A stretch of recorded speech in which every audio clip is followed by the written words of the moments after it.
pouvoir piloter. Bon, Alors, euh, on va reprendre là, donc, là où on en était. Cette fois-ci, on va voir le fichier matière. exactement. Alors, l'idée, c'est de travailler en fait sur les deux produits objets de coût ici, must et standard, Oui. mais en passant par une autre façon, De une autre résolution en récupérer, fait. de récupérer les coûts directs via les nomenclatures et non pas par un coût total sans vision des matières, du détail des matières. Alors, Voilà. très bien. Donc, Utiliser. la structure de fichier est ici. On peut l'ouvrir. Alors, la structure du fichier matière, oui, Oui, tout à on fait. va l'ouvrir Elle est complètement standardisée. ici. Voilà. Hop. Voilà. Euh, Entrée plat dessert. pour avoir une vision complète de toutes les colonnes Oui, disponibles, je pense que le mieux c'est de vous renvoyer à la documentation d'accord. Du fichier matière. Express. Hein. Oui. Euh, et d'autre part, je crois qu'aussi il y a un fichier matière de tout près Dans l'expertiseur. dans l'expertiseur. Oui, voilà. C'est D'accord. ça dans l'import qui montre bien qu'il y a d'autres D'autres éléments possibles. variables possibles. Alors, on Voilà. va réouvrir Alors, le l'expertiseur. fichier ici, en tout cas, donc, euh, est- comprend des composants des produits must Mhm. et, Et standard. et standard. Voilà. Donc, must est composé d'entrée, de plat, de dessert. Bon, XX, c'est parce qu'on a le nom du composant Oui, on aurait pu rentrer encore plus un dans le peu détail. flop. Bon, UN, c'est l'unité d'utilisation des composants. Euh, associer la quantité Mhm. 1. Et voilà. Donc, en fait, l'idée, c'est. Et on a le prix quelque part, non? Si, Si, on a le prix, il faut ouvrir un peu. l'unité et le prix, effectivement, avec associé à une quantité de 1. Oui, il y a pas de décimale. Voilà. Donc, l'idée, c'est de voir les résultats avec les composants et de calculer le chiffre d'affaires, le coût matière plutôt, à partir donc des coûts de chaque composant. Alors là, Voilà. ce fichier matière, il va falloir l'importer. Alors il va falloir l'importer. Il va donc falloir aussi le déclarer dans le modèle. Alors pour le déclarer, il suffit d'aller sur utilitaire et il y a un choix qui est activer l'utilisation du fichier matière, d'un fichier matière, d'un fichier des matières. Donc il faut faire ce choix. Donc euh, là, on est bloqué. Pourquoi? Parce qu'on est dans un modèle dans lequel il y a eu des résultats. Et donc, pour se préserver de détruire ces résultats, le modèle est loqué. Donc on va le déverrouiller. Voilà. Et maintenant, en revenant sur utilitaire, on n'aura plus le message. Il vous dit exactement que le fichier matière est composé d'un certain nombre de colonnes, totalement standard, et il vous demande si vous voulez le créer à l'intérieur du modèle ou non.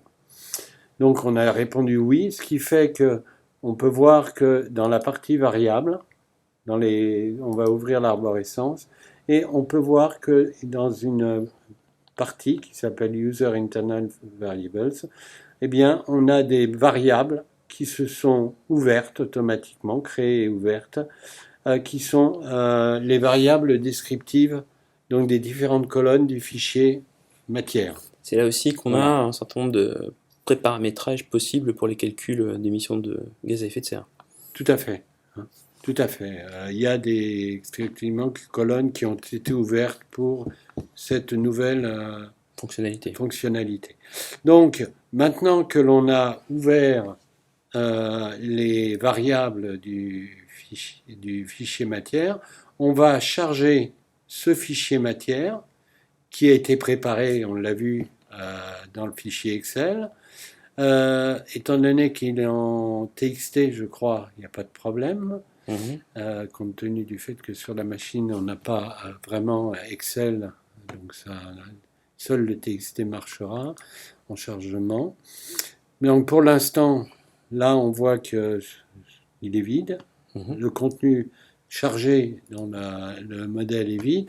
Donc, on va faire charger et charger administrateur. Voilà.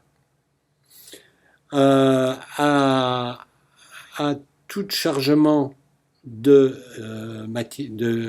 le fichier matière, on associe le chargement à une classe. En l'occurrence, la classe il y a des noms de classes qui sont ouverts, mais rien n'empêche de créer, par exemple, nomenclature. Mais BOM, il faut savoir que BOM, c'est Bill of Material, c'est donc la nomenclature en anglais. Donc on va ouvrir la classe BOM, ok. Bill of Material. Bill of Material. Et on va chercher maintenant le fichier qui contient, voilà, les matières. Il vous dit qu'au passage, il a noté une en-tête qu'il ne prendra pas en compte, bien sûr, et que, j'arrive pas bien à voir. Du fichier FAST 7. Oui, donc il est en train de lire cet enregistrement, il demande si c'est OK.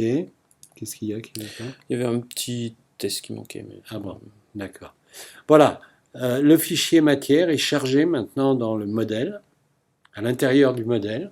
Donc, ces données sont totalement disponibles.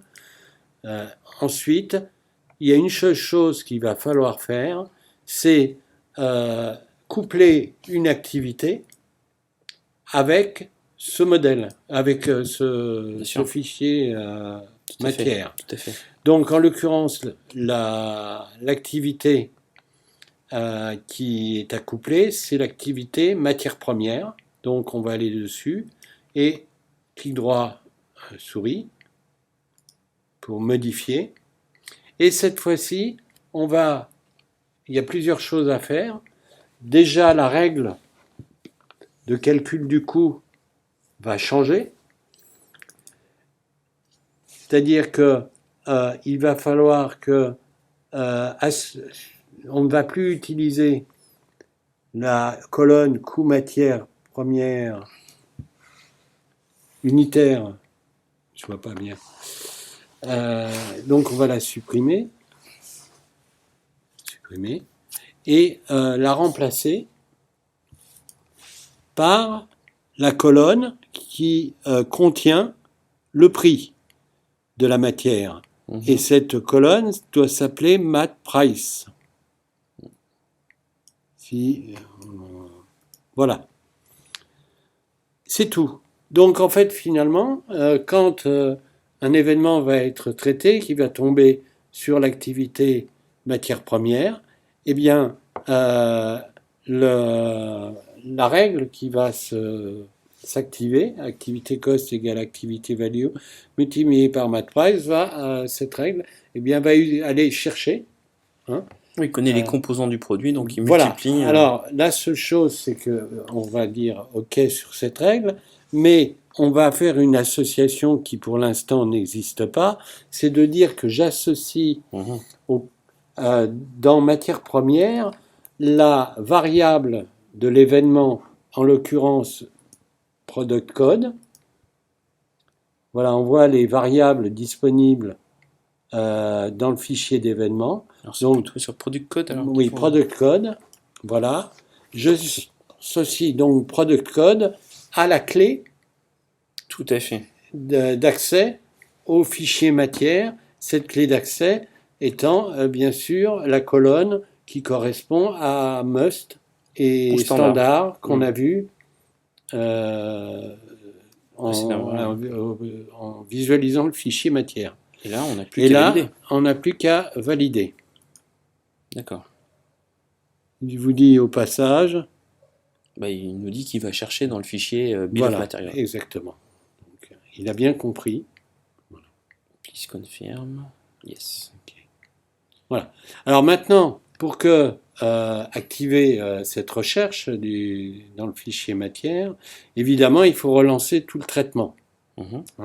On va voir déjà si les données d'événements ont été préservées. Donc, low batch, traiter les événements.